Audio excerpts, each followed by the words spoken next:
Here's an objection. Calvinists argue that if faith is not a gift from God, then individuals would have grounds to boast in themselves. However, this is merely a hypothetical scenario. Genuine faith in Christ will never lead to boasting, as salvation demands the opposite, humility. What are your thoughts?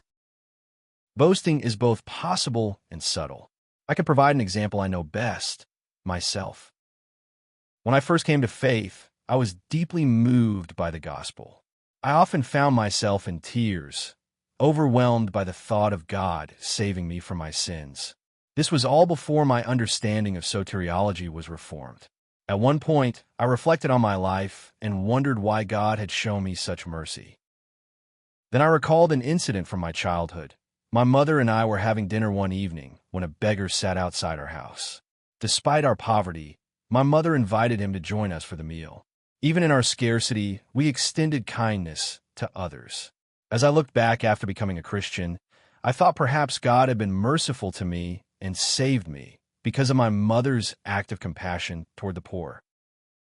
After I became reformed in my soteriology, I could no longer think that way.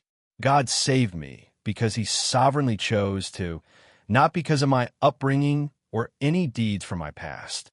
Only the reformed understanding of soteriology effectively destroys all boasting, as it highlights God's sovereign grace and excludes any room for human pride.